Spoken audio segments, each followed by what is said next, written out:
Bienvenidos a esta última sesión de este ciclo del Círculo Bastiat, en el cual estamos analizando el libro de Juan Ramón Rayo, Los 10 principios básicos del orden político liberal.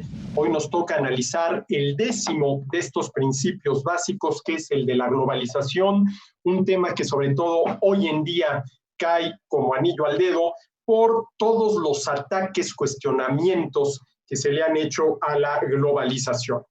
Y lo primero que dice Rayo es que el orden político liberal es un orden global, puesto que todas las personas, independientemente de su nacionalidad, sí poseen universalmente los derechos universales anteriores. Todas las personas poseen todos los derechos, ¿sí? Todos los derechos, ¿sí?, de las personas.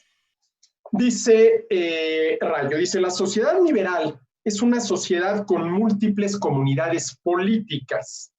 Y esas comunidades políticas no son islas autárquicas, aisladas unas de otras.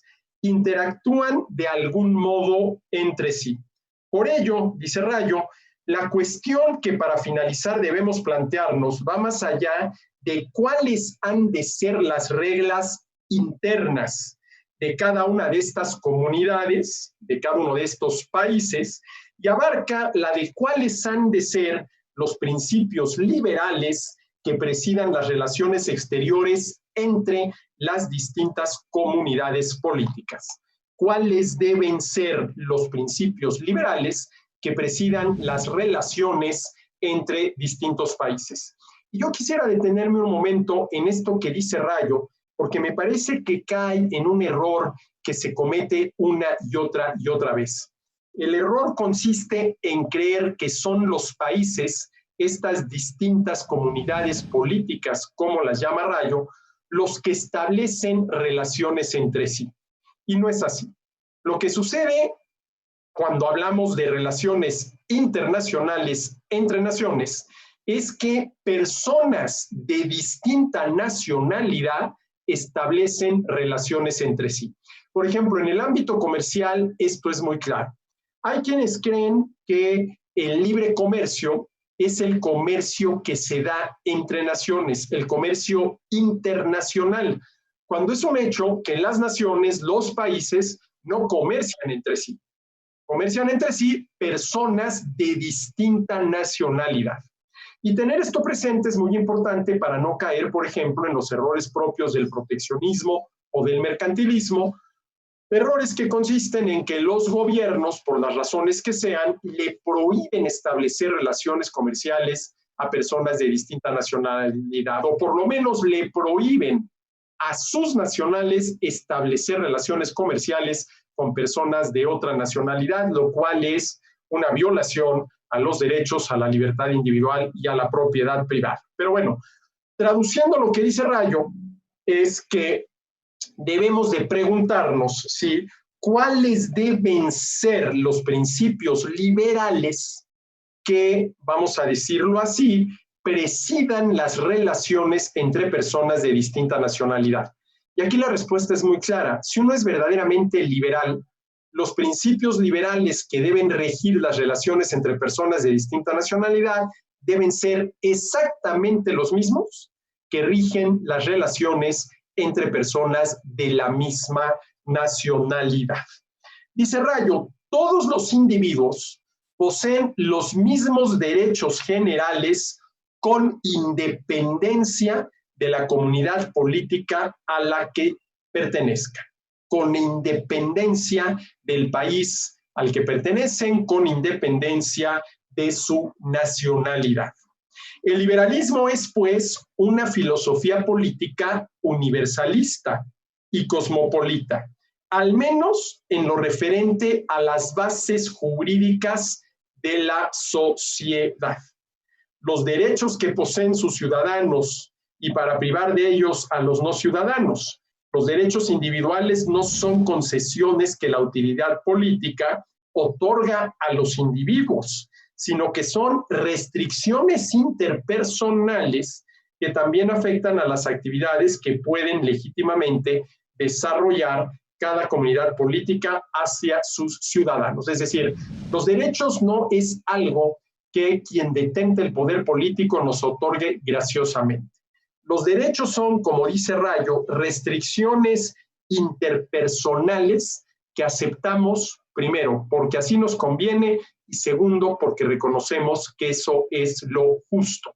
¿Qué quiere decir esto? Que los derechos son restricciones interpersonales. A ver, si yo demando de ustedes que no me maten, que respeten mi derecho a la vida, que no me secuestren, que respeten mi derecho a la libertad, que no me roben, que respeten mi derecho a la propiedad, debo estar, vamos a decirlo así, dispuesto a que ustedes demanden de mí exactamente la misma conducta. Y esto, no me mates, no me secuestres, no me robes, pues son restricciones a nuestras conductas, ¿sí? Y si yo exijo de ustedes esas restricciones, si soy congruente, debo de aceptar que ustedes exijan de mí exactamente la misma conducta.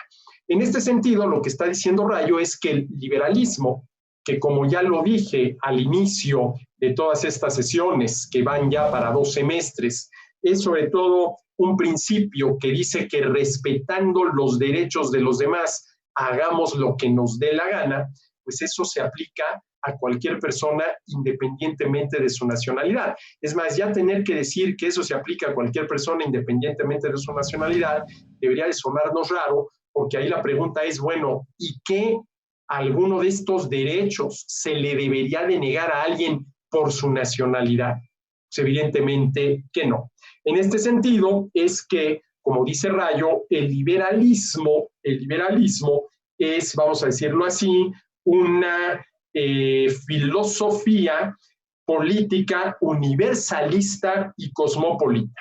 Y en este sentido, Rayo cita a Ludwig von Mises, y leo la cita de von Mises. Dice, el pensamiento liberal siempre ha tomado en consideración a la humanidad en su conjunto, y no solo a algunas partes de ella. No se interesa por este o aquel grupo, provincia, nación o continente. Es cosmopolita y ecuménico. Se preocupa por todos los seres humanos del planeta. En este sentido, dice von Mises, el liberalismo es humanismo y el liberal,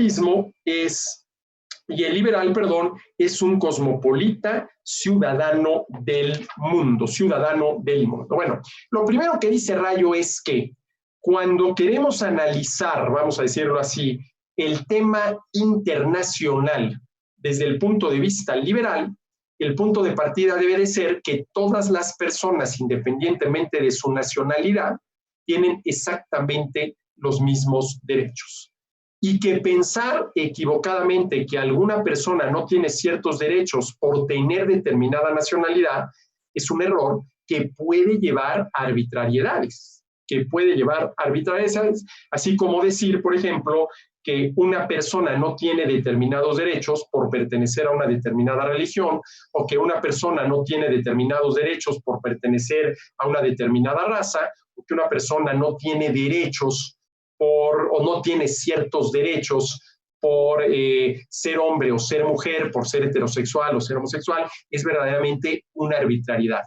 Todas las personas, independientemente de cualquier consideración accidental, como puede ser la nacionalidad, como puede ser la religión, como puede ser la preferencia sexual, etcétera, etcétera, tienen exactamente los mismos derechos. Bueno, ¿cuál es el primer tema que analiza Rayo al asomarse desde la perspectiva liberal al tema de las relaciones entre distintas naciones, que al final de cuentas son relaciones entre personas de distinta nacionalidad? Y el primer tema que trata es el del antiimperialismo. Es decir, lo que Rayo nos está diciendo es que el liberalismo y los liberales, si verdaderamente lo somos, estamos en contra de la violación de los derechos de personas de otra nacionalidad. Dice Rayo, ¿cómo deben relacionarse dos comunidades políticas dos países, dos estados-nación, que respetan los derechos de sus ciudadanos. Partiendo de la libertad de asociación individual. La primera regla relativa a las relaciones entre comunidades políticas es la de no intervención exterior. Es decir, siempre que una comunidad política respete los derechos individuales de sus ciudadanos, el resto de las comunidades políticas tendrán hacia ella la obligación de no interferir en su organización interna. A ver, voy a expresar de otra manera lo que dice Rayo, lo voy a parafrasear. Siempre que el gobierno de un país respete los derechos individuales de sus ciudadanos, el resto de los gobiernos, ¿sí?, de los otros países tendrán hacia ella, hacia ese país, la obligación de no interferir en su organización interna, ¿sí? Y luego, sí, menciona Rayo y cita a Lomaski y Tezón, y dice lo siguiente, dice, a las personas de otras comunidades, de otros países, de otros estados-nación, les debemos buena voluntad para que triunfen de acuerdo con sus propios términos. Debemos comprometernos a no interferir en sus vidas, libertades y propiedades. Y dice Rayo, el liberalismo solo resulta plenamente compatible con las guerras defensivas, con las guerras que se realizan para protegerse frente a agresiones externas, ¿sí? Lo que no puede hacer una comunidad política, lo que no puede hacer el gobierno de un país, es emplear sus recursos militares para iniciar la agresión contra otras comunidades políticas, contra otros países, con el propósito de anexionárselos y someterlos. Y aquí hay un principio liberal básico que se aplica, por ejemplo, a las relaciones individuales, y en este caso lo estamos llevando al término de las relaciones internacionales. ¿Cuál es el único uso legítimo de la violencia? El uso defensivo. Sí, es legítimo que yo utilice la violencia para defenderme de alguien que me está perjudicando, que está violando mis derechos. Pero no es legítimo que yo inicie el uso de la violencia para, ¿sí?, perjudicar a otros. Y si esto es verdad a nivel individual, también lo es, dice Rayo, y yo estoy totalmente de acuerdo, a nivel de las relaciones, vamos a decirlo así, entre personas de distinta nacionalidad. En este sentido, dice Rayo, el liberalismo es profundamente antiimperialista. Se opone a que los gobiernos de determinados países pretendan por la fuerza imponer, ¿sí?, lo que quieran imponer a los ciudadanos de otros países con fines de anexionárselos y de someterlos, con fines de anexionárselos y de someterlos, ¿sí? Bueno, ahora, aquí hay un tema interesante. ¿Qué sucede cuando, sí, en un país el gobierno está violando sistemáticamente los derechos de esas personas? En ese caso, los gobiernos de otros países tienen el derecho y en una de estas la obligación de intervenir en contra de ese gobierno que está violando los derechos de sus ciudadanos para hacer valer esos derechos que ese gobierno está violando. Bueno, si aplicamos el principio liberal de que el único uso de la violencia que se justifica es el de la violencia defensiva, pues podríamos decir que sí, pero aquí tendríamos, y Rayo lo dice más adelante, que tomar en consideración sobre todo el siguiente punto. A ver, vamos a suponer que el gobierno de un país, ¿sí?, está utilizando la fuerza para violar los derechos de sus ciudadanos y que ninguno de esos ciudadanos se levanta en contra de ese gobierno opresor. La pregunta es, en ese caso los gobiernos de otros países tienen el derecho o inclusive la obligación de intervenir si ves que los ciudadanos de ese país cuyo gobierno los está pisoteando, cuyo gobierno está violando sus derechos, no se levantan en contra del mal gobierno? Esa es una pregunta interesante, por aquello de que ayúdate y yo te ayudaré, ¿sí? Y la otra, vamos a suponer que este gobierno de ese país está violando los derechos de sus ciudadanos y que los ciudadanos ya están hartos, ¿sí? Y responden a la violación de esos derechos. Es que entonces sí, el gobierno de otro país tendría la obligación de intervenir para echarle la mano a esos ciudadanos en su lucha contra el mal gobierno. Pero ¿qué pasa si esos ciudadanos no quieren esa intervención extranjera? ¿Sí? Es decir, hay un principio, ¿sí?, liberal que dice que hay que ayudar a aquel cuyos derechos están siendo violados. Pero la pregunta es si en todos los casos, o dicho de otra manera, ¿cuáles son las condiciones que se tienen que cumplir para que un tercero pueda, ¿sí?, vamos a decirlo así, usar la fuerza en defensa de los derechos que se están violando? Y parece ser que hay dos condiciones, que primero, aquellos cuyos derechos se están violando se defiendan.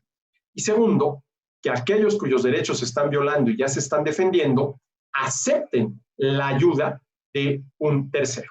Ahora, aquí surge una pregunta interesante. Bueno, ¿pero qué sucede cuando, por ejemplo, aquellos cuyos derechos se están violando simple y sencillamente no pueden defenderse? No es que no quieran defenderse, sino que no puedan defenderse, ¿sí? Pongo el ejemplo a nivel individual de un ladrón que a punta de pistola le está robando la cartera a alguien. Bueno, si tú tienes frente a ti a una persona que te está apuntando con una pistola y te está diciendo la cartera o la vida, a lo mejor no es que no quieras defenderte, sino que no puedes o consideras prudente no defenderte porque más vale entregar la cartera a no entregarla y que, a tratar de defenderte y que el otro te pegue un tiro y te mate, ¿no? En ese caso, se justifica que un tercero, ¿sí?, con las capacidades suficientes para poder defender a quien está siendo víctima de este robo, intervenga, ¿sí? Hombre, yo creo que sí, si realmente tiene la capacidad para hacerlo, ¿no? Es decir, la autodefensa puede venir de uno mismo o de alguien más que nos supla en esa tarea cuando nosotros, por las razones que sean, no podemos ejercerla. Y esto que a nivel individual es muy claro, también lo es a nivel, ¿sí?, de las relaciones entre países. Si hay un gobierno, ¿sí?, tan fuerte, tan arbitrario, tan amedrentador, que que no da el más mínimo campo de acción para que los ciudadanos se defiendan, ¿hasta qué punto entonces se justifica que el gobierno de otro país entre a echarles la mano? Bueno, vamos a suponer que esos ciudadanos cuyos derechos están siendo violados por su propio gobierno se defienden, se levantan en armas, están protestando, están buscando desde los medios jurídicos hasta los medios no jurídicos para tratar de defenderse, ¿sí? Y entonces hay un gobierno que dice, un gobierno de otro país, yo voy a intervenir para echarles la mano. Pero ¿qué pasa si hay una petición expresa de los ciudadanos de ese país de que por favor no intervengan? Que ese es asunto de ellos, que es un asunto interno y que por lo tal, pues agradecen mucho las buenas intenciones, pero ¿sabes qué? Este problema lo tenemos que resolver nosotros, así que por favor no intervengas, no intervengas. Es decir, que el liberalismo esté en contra del imperialismo, ¿sí?, quiere decir desde el punto de vista liberal dos cosas. Que estamos en contra de que los gobiernos de determinados países invadan otros países con la intención de anexionárselos y someterlos. Y que estamos a favor, siempre y cuando se cumplan ciertas condiciones, de que si un país es víctima de las agresiones del gobierno de otro país, los gobiernos de otros países, si se cumplen ciertas condiciones, puedan intervenir para echarle la mano a los ciudadanos cuyos derechos están siendo violados por sus propios gobiernos a quitarse a ese mal gobierno de encima, ¿sí? A quitarse ese mal gobierno de encima, ¿sí? Y aquí cuando menciona al antiimperialismo,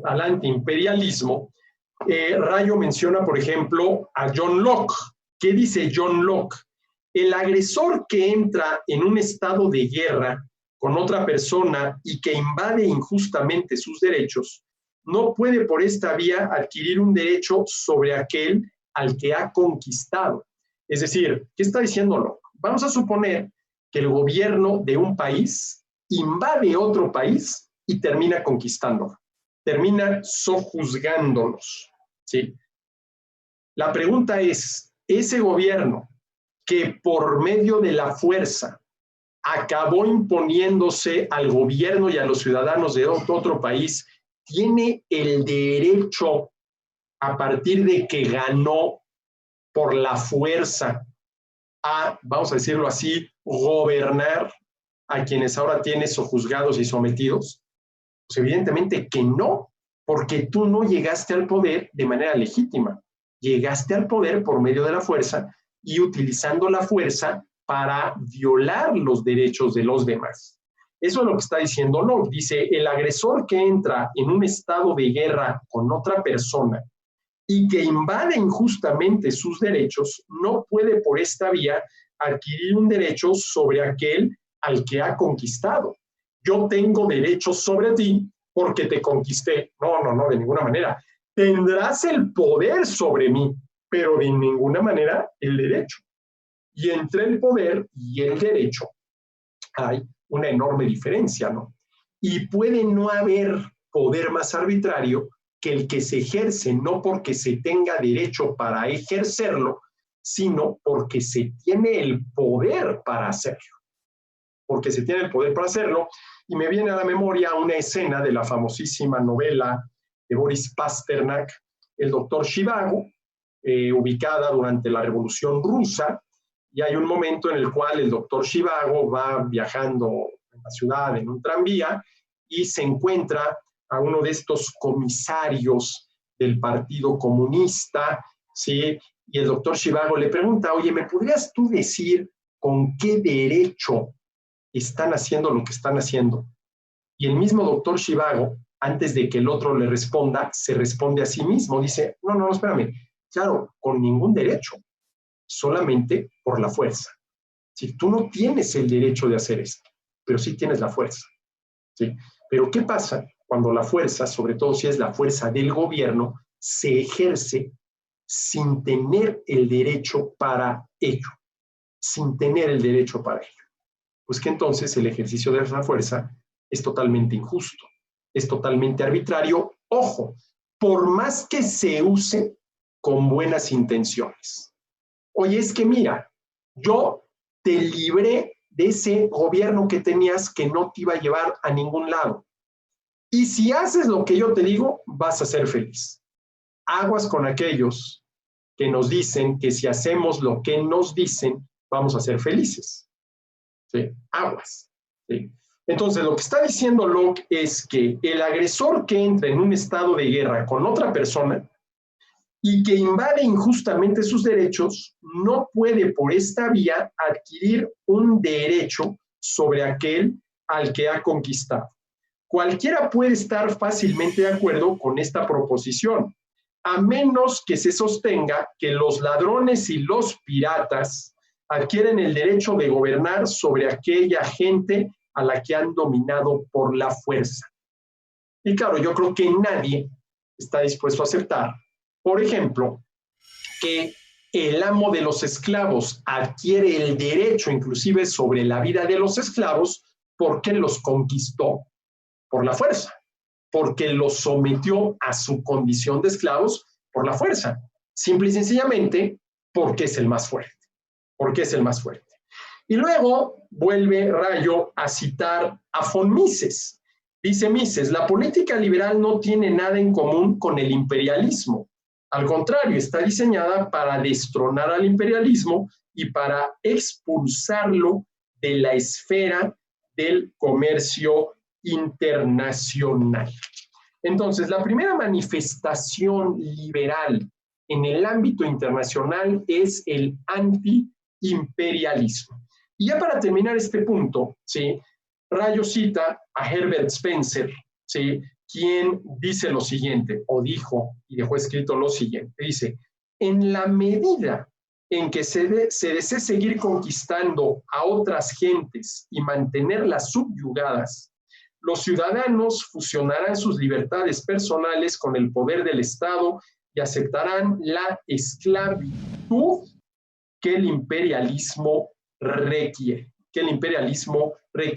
Y fíjense que aquí Rayo dice una cosa muy interesante. Dice, a ver, cuando el gobierno de un país tiene pretensiones imperialistas y las lleva a la práctica y acaba sometiendo por la fuerza al gobierno y a los ciudadanos de otros países, no solamente los ciudadanos de esos otros países terminan siendo víctimas del imperialismo, porque también pueden terminar siéndolo los ciudadanos, ¿sí?, del país cuyo gobierno por la fuerza sometió al gobierno y a los ciudadanos del otro país. ¿Por qué?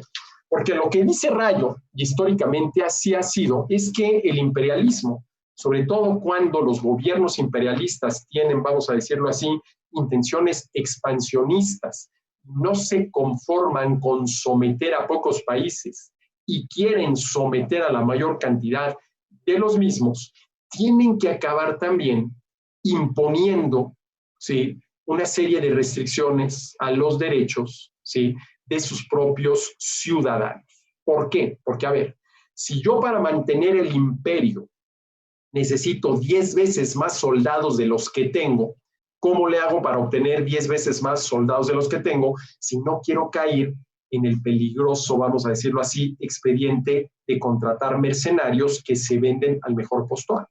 Si yo no voy a contratar mercenarios, porque si el de enfrente les paga más de lo que yo les pago, se van a ir con el de enfrente, pero necesito 10 veces más soldados de los que tengo, ¿de dónde los saco?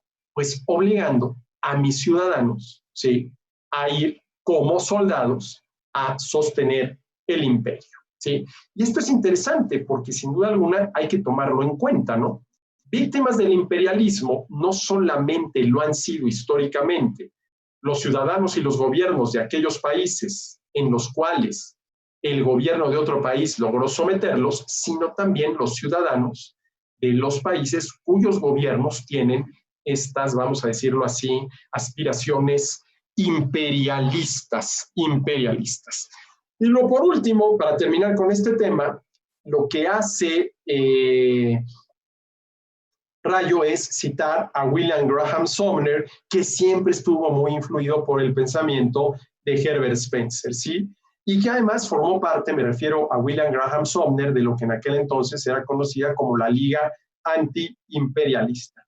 Dice Graham Sumner, el imperialismo podía asociarse con términos como guerra, deuda, impuestos, diplomacia, sistema de gran gobierno, pompa, gloria, un ejército y una marina enormes, derroche de gastos y corrupción política, todos los cuales se hallan en frontal oposición con las mejores tradiciones, principios e intereses del pueblo estadounidense, al que se refiere Graham Sumner, y aquí podríamos nosotros quitar del pueblo estadounidense para poner el liberalismo. Pero bueno, entonces, la primera característica del liberalismo, vamos a decirlo así en el plano internacional, es el antiimperialismo.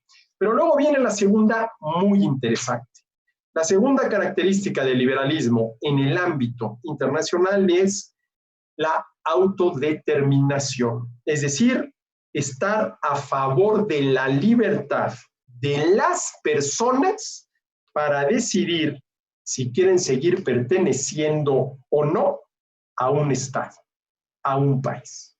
Es decir, el liberalismo, si es congruente consigo mismo, tiene que estar a favor del derecho a la secesión. Es decir, a favor de esas acciones por las cuales, ¿sí?, se separa un grupo de personas de una nación o de un territorio. El derecho a la secesión, dice Rayo.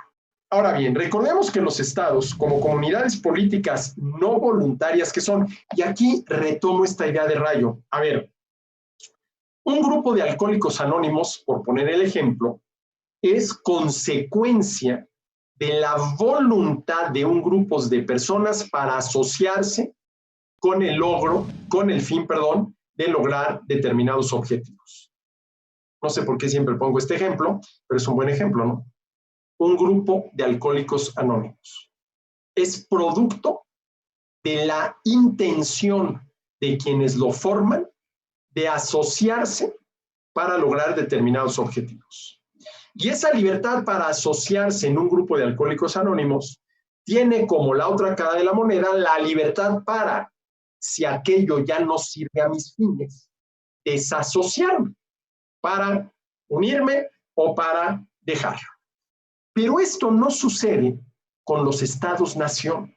A ver, uno nace en un país que ya está institucionalizado, bien o mal. Ahora, claro, si al paso del tiempo uno no está de acuerdo con esa institucionalización, comenzando, por ejemplo, por la Constitución, pues uno puede luchar por los cauces legales, suponiendo que existan, para modificar aquello. Pero uno ya nace, ¿sí?, en un Estado-nación con determinadas reglas del juego. De tal manera que el hecho de que yo pertenezca a un determinado Estado-nación no fue producto de mi libre decisión, porque nadie decide nacer en el lugar donde nace. Ahora bien, si el que yo pertenezca a una determinada nación y tenga una determinada nacionalidad no fue producto de mi decisión, ¿sí?, no fue producto de mi libertad, eso no tendría como contrapartida la libertad para, si así lo considero oportuno, pertinente, ustedes gusten y manden, dejar de pertenecer a esa nación. Y inclusive, dejar de pertenecer a cualquier nación, no tener nacionalidad alguna. Ahora, ¿qué pasa cuando hay un grupo de personas lo suficientemente grandes como para plantear la secesión?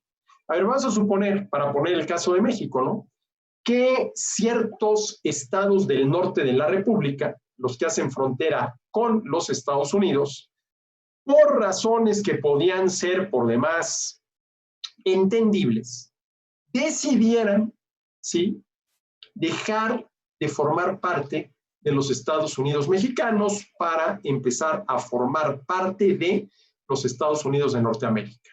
O decidieran dejar de formar parte de los Estados Unidos mexicanos para crear un país nuevo, ¿sí? Un país nuevo. No necesariamente empezar a formar parte de los Estados Unidos de Norteamérica. Hay mucha gente que dice, oye, pero qué barbaridad, esto no podría ser, ¿qué pasaría con el país?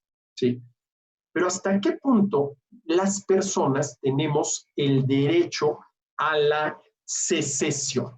Entonces dice Rayo, a ver, recordemos que los estados-nación, los países, como comunidades políticas no voluntarias que son, han determinado históricamente sus fronteras a través de la conquista o de la anexión voluntaria de otros estados que previamente habían sido constituidos mediante la conquista. A ver, ese cuento de que los estados nacionales, ¿sí?, a partir del Renacimiento, al inicio de la Edad Moderna, nacieron a partir de un contrato social, etcétera, etcétera, es eso, un cuento, ¿sí? ¿Cuál es realmente el origen de los estados nacionales? La conquista, la violencia. Eso está en el origen de los estados nacionales. Y eso es lo que está diciendo Rayo. Dice, recordemos que los estados, como comunidades políticas no voluntarias que son, han determinado históricamente sus fronteras a través de la conquista o de la anexión voluntaria de otros estados que previamente habían sido constituidos mediante la conquista. Dicho de otro modo, en cierto sentido, todo estado nacional actualmente existente es fruto del imperialismo histórico, ¿sí? De ahí que si el liberalismo defendiera el statu quo estatal, estaría a todos los efectos convalidando moralmente las agresiones imperialistas del pasado. Por eso, la crítica liberal al imperialismo, a las guerras ofensivas de un Estado para anexionarse nuevos territorios y nuevas poblaciones, necesariamente ha de ir de la mano de una defensa liberal de la secesión, de la acción por la cual se separa de una nación una parte de su territorio o de su pueblo. ¿Sí? Esto es, de la posibilidad de que una parte de los ciudadanos de un determinado estado se separen jurisdiccionalmente de este para constituir su propia comunidad política independiente. Y este derecho, ¿sí?, a la secesión, pues es parte fundamental del derecho a la autodeterminación. Cita Rayo nuevamente a von Mises. Dice Mises, el derecho de autodeterminación del que hablamos no es el derecho, ojo, de autodeterminación de las naciones, sino el derecho de autodeterminación de los habitantes de cualquier territorio lo suficientemente grande como para conformar una unidad administrativa independiente. Independiente, ¿sí? Independiente, ¿sí? Y luego cita Rayo a Murray Rothbard, alumno de von Mises. Dice, el objetivo del liberalismo, dice Rothbard, debería ser el de descomponer los actuales estados-nación de tipo coactivo para transformarlos en naciones genuinas, esto es, en naciones por consentimiento. A ver, vamos a suponer que el gobierno federal de este país dijera, pues mira, aquí al final de cuentas puede ser que esto que dicen los liberales, de que el origen de todos los estados-naciones, encontramos el uso de la fuerza, el más poderoso sobre el más débil, etcétera, etcétera. Eso de ahí podríamos decir que hay una especie como de pecado original. Vamos a permitir, ¿sí?, que en el país surjan en función del derecho a la autodeterminación de las personas cuántos estados nacionales quiera la gente que haya. Y entonces, ¿sí?, quienes viven en la península de Yucatán, Campeche, Yucatán y Quintana Roo, decidirán si quieren, ¿sí?, a partir del derecho a la autodeterminación, constituirse en un país aparte, y los estados que hacen frontera con los Estados Unidos decidirán lo mismo, y así todos los estados. A ver, eso es lo que está diciendo Murray Rothbard, y es algo que inclusive suena pues, como un verdadero despropósito. Cito nuevamente a Rothbard. Dice Rothbard, citado por Rayo, dice, un objetivo de los liberales debería ser el de transformar las naciones-estado existentes en entidades cuyas fronteras pueden ser denominadas justas, en el mismo sentido en el que las fronteras de la propiedad privada son justas. Es decir, el objetivo del liberalismo debería ser el de descomponer los actuales estados-nación de tipo coactivo o de origen coactivo, esto ya lo digo yo, para transformarlos en naciones genuinas. Esto es, en naciones por consentimiento. En naciones por consentimiento. Bueno, ahora a ver, el reconocer que una de las derivaciones del derecho a la autodeterminación de las personas es el derecho a la secesión, a que un determinado grupo de personas decidan separarse de un Estado-nación para constituir otro o para anexarse a otro, plantea obviamente una serie de problemas. Dice Rayo, a ver, que un Estado reprima violentamente la autodeterminación de un conjunto de ciudadanos que aspiran a secesionarse pacíficamente sería tanto como emprender una guerra ofensiva de carácter imperialista. ¿Sí? Imperialista. ¿Sí? Vamos a suponer que todos los que viven en la península de Yucatán, los campechanos, los yucatecos y los de Quintana Roo, quisieran separarse de la República Mexicana y constituir su propia república. Y vamos a suponer que todos, ese es otro tema, pero vamos a suponer, para efectos del ejemplo, que todos los habitantes de la península de Yucatán, sin excepción, ¿sí?, están dispuestos a secesionarse de los Estados Unidos mexicanos y constituir su propio país. La pregunta es, ¿y por qué no? ¿Y qué pasaría si el gobierno central, el gobierno federal, manda tropas para evitar que eso suceda? Bueno, que en ese caso no estaría el gobierno federal utilizando la fuerza, no para reprimir una agresión, sino para evitar una de las manifestaciones del derecho a la autodeterminación. Eso es lo que está diciendo Rayo aquí. Dice, a ver, que un Estado reprima violentamente la autodeterminación de un conjunto de ciudadanos que aspiran a secesionarse pacíficamente sería tanto como emprender una guerra ofensiva de carácter imperialista. Ahora bien, lo anterior, por supuesto, no significa que el derecho de secesión pueda ejercerse irrestrictamente bajo cualesquiera circunstancias. En esencia, por tres motivos. Primero,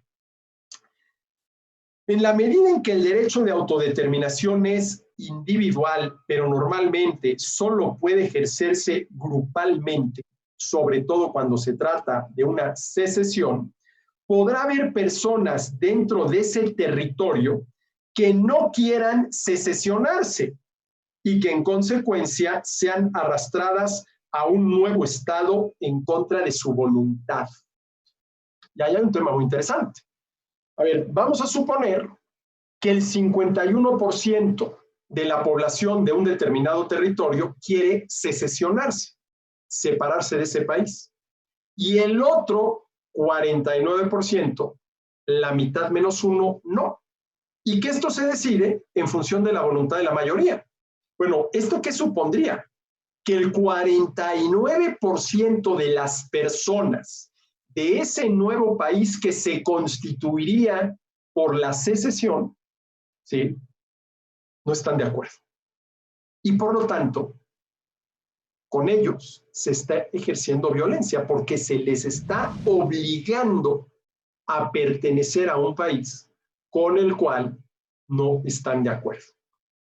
Claro, aquí la pregunta es, si todos, absolutamente todos los habitantes de un estado, de una región, todos, sin excepción de uno solo, están a favor de la secesión, pues este problema no se plantea. Pero si no todos están, y obviamente en la práctica no todos los van a estar, entonces la pregunta es, ¿cómo decides si la secesión debe seguir adelante o no? ¿Sí? ¿Con qué porcentaje se justificaría? Porque, a ver, al final de cuentas dices, a ver, el 99.99%, todos menos uno, para ponerlo en términos más sencillos, decidieron a favor de la secesión. Entonces, ese uno que no estuvo a favor de la secesión, pues se va a tener que aguantar. Y va a tener que vivir en un país, ¿sí?, con cuya constitución, con cuyo origen, no está de acuerdo. Ahí hay nuevamente este tema de la violencia, ¿sí?, de la violencia. Entonces, ese es el primer tema a tomar en cuenta.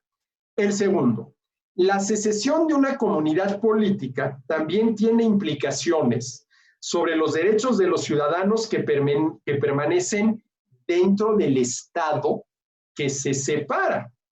Por ejemplo, la secesión podría afectar a la capacidad de un Estado de garantizar el orden público entre sus ciudadanos si se pierde un área militarmente estratégica. A ver, ¿qué pasa si quienes se quieren secesionar, separar, viven en un área del país donde están concentradas, vamos a decirlo así, todas las instalaciones militares del país? que si se secesionan y se quedan con todas las instalaciones militares de lo que antes era el país, pues la otra parte se quedó sin instalaciones militares. Y entonces sus ciudadanos quedan desprotegidos ante la posible invasión del gobierno de un tercer país. O por ejemplo, ¿sí? Si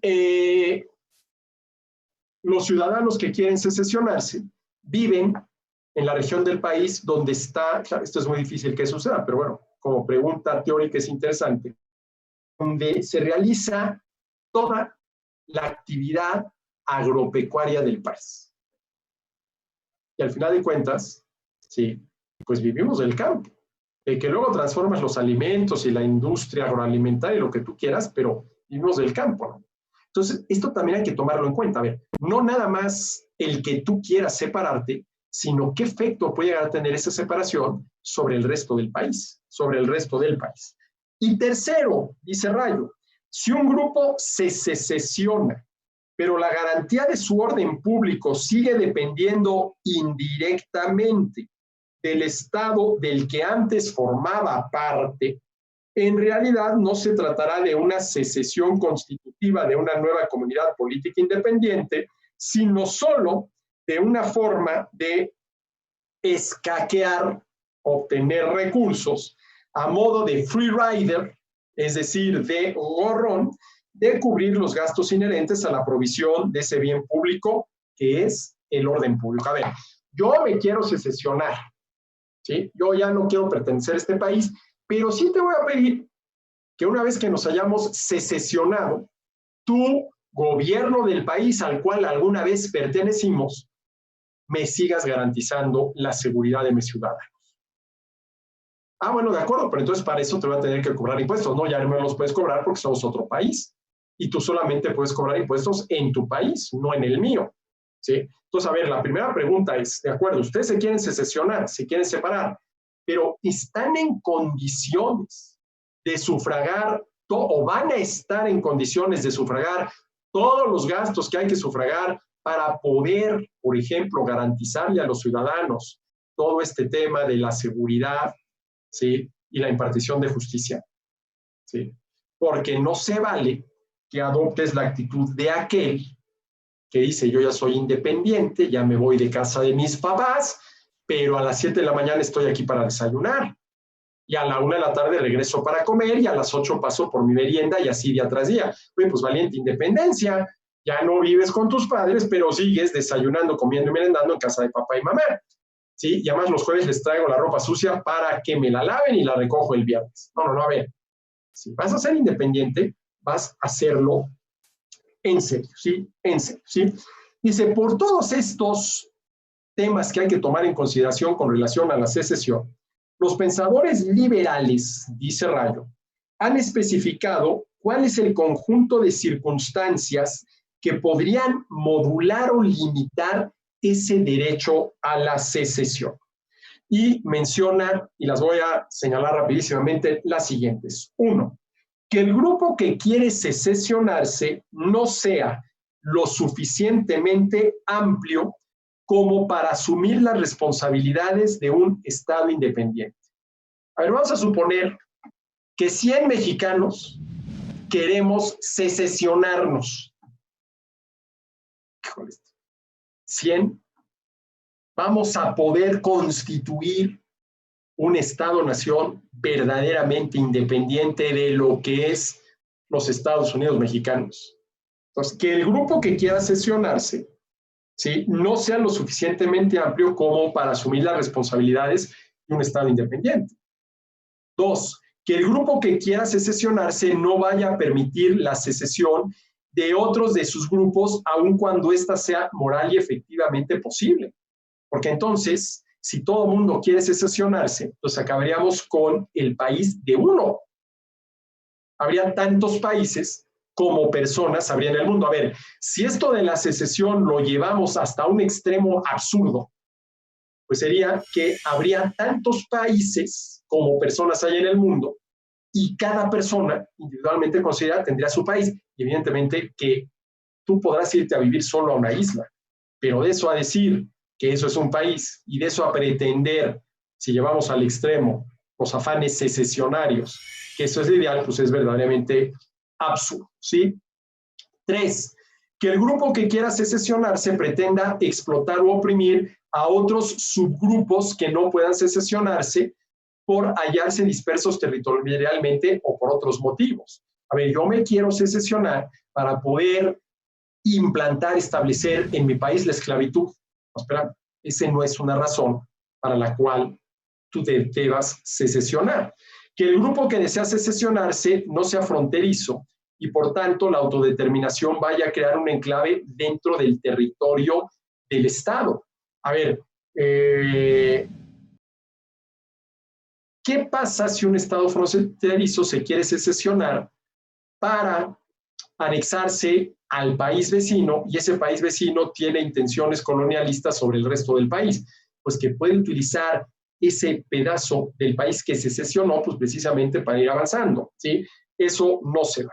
Aquel grupo que desee secesionarse vaya a ocupar un área cultural, económica o militarmente fundamental para el Estado. Si, a ver, te quieres secesionar, pero vamos a suponer que te vas a quedar con instalaciones militares, industriales, inclusive regiones culturales fundamentales para el país, ¿sí?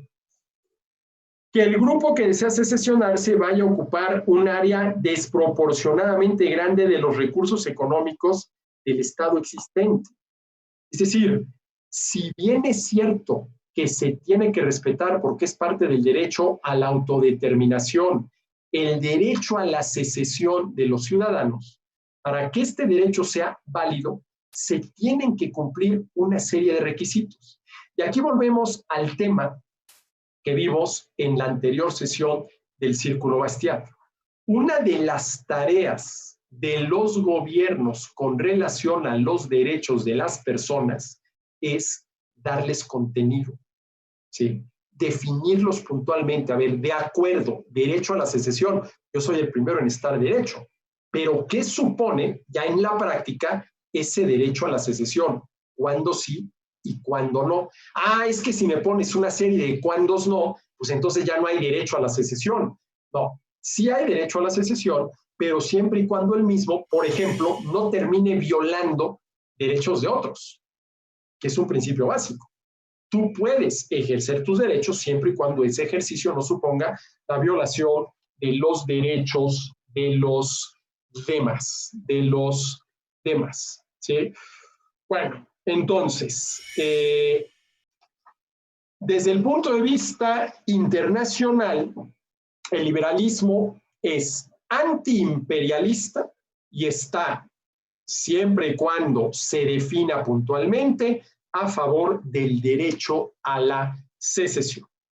Y luego el último tema que desarrolla Rayo en este capítulo se llama una aldea y un bazar globales. Una aldea y un bazar globales, ¿sí? Y aquí es donde valdría la pena, que Rayo no lo hace, retomar el concepto de globalización para entender qué es lo que quiere decir Rayo. A ver, a mí me gusta definir a la globalización como el proceso por el cual, ¿sí?, se van eliminando, ¿sí?, las barreras, los lastres, los obstáculos que de manera por demás arbitraria los gobiernos fueron imponiendo a la relación entre personas de distinta nacionalidad. A ver, un ejemplo de una de esas barreras, las visas que los gobiernos de determinados países exigen para que puedas entrar a su país. Si no tienes la visa, no puedes entrar. Allá hay una barrera. No es infranqueable. Si consigues la visa, puedes entrar, pero si no tienes la visa, no entras, ¿sí?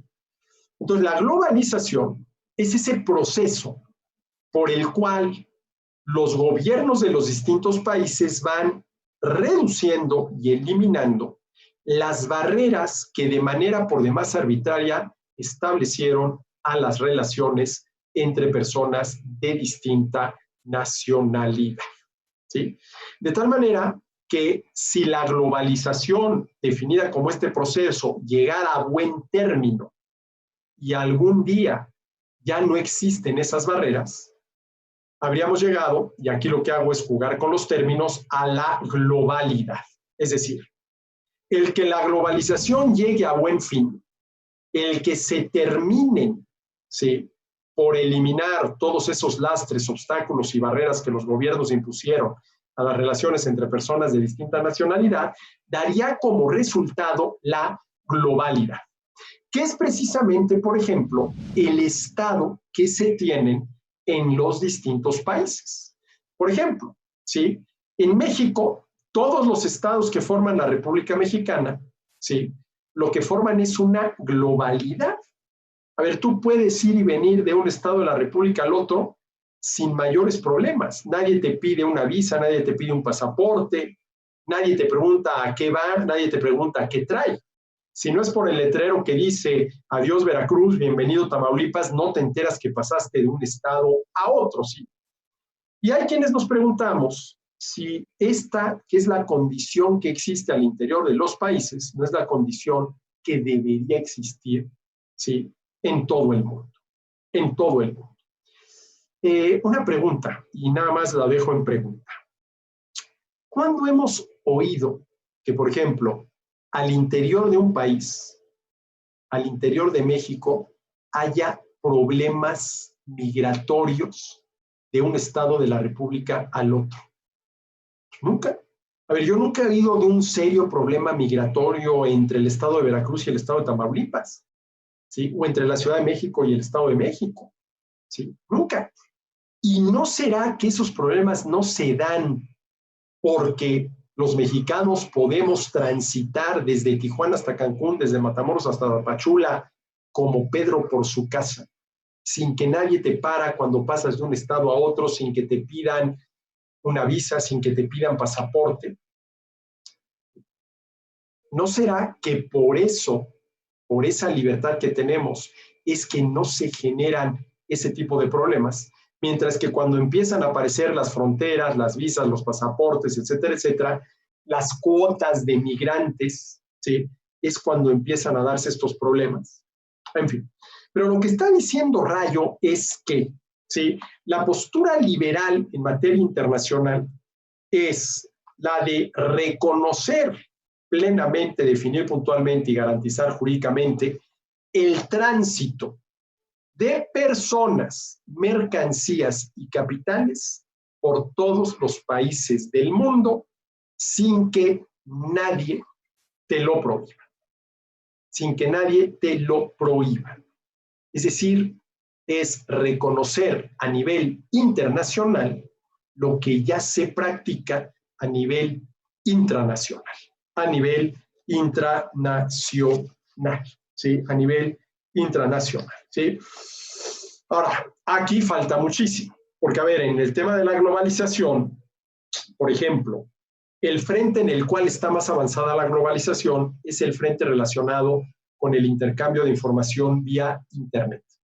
A ver, tú te puedes conectar y puedes leer cualquier periódico de cualquier parte del mundo, información, ¿sí?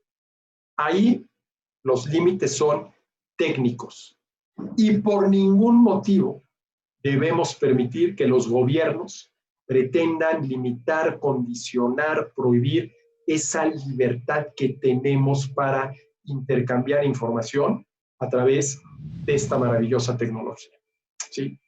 Pero, por ejemplo, ¿qué pasa en el tema del intercambio de mercancías, lo que se conoce como libre comercio? Si bien es cierto que desde finales de la Segunda Guerra Mundial hasta hoy en día se ha avanzado muchísimo en el tema del libre comercio, también es cierto, y lo estamos viendo, que surgen posturas contrarias al libre comercio, posturas proteccionistas, posturas mercantilistas, que te pueden llevar a guerras comerciales como la que se está dando, ¿sí?, o va a darse, esperemos que no, entre los Estados Unidos y China. Allí, sin dejar de reconocer lo mucho que se ha avanzado, falta mucho por avanzar. Y donde las cosas están no solamente no avanzando, sino retrocediendo, es en lo que tiene que ver con el libre tránsito de las personas entre países. Bueno, hay gobiernos que en vez de querer construir puentes para que podamos pasar de un lado a otro, lo que quieren hacer es levantar muros para impedir que pasemos de un lado a otro, ¿sí? Entonces, lo que hay que hacer desde el punto de vista liberal es dar la lucha porque, ¿sí?, todas las barreras, todos los obstáculos que de manera por demás arbitraria han levantado los gobiernos de muchos países para limitar, impedir, condicionar las relaciones entre personas de distinta nacionalidad, realmente se eliminen. Para que las personas podamos ir por el mundo como, suponiendo que sean países más o menos republicanos y más o menos democráticos, pueden ir al interior de sus naciones, al interior de sus naciones, ¿sí?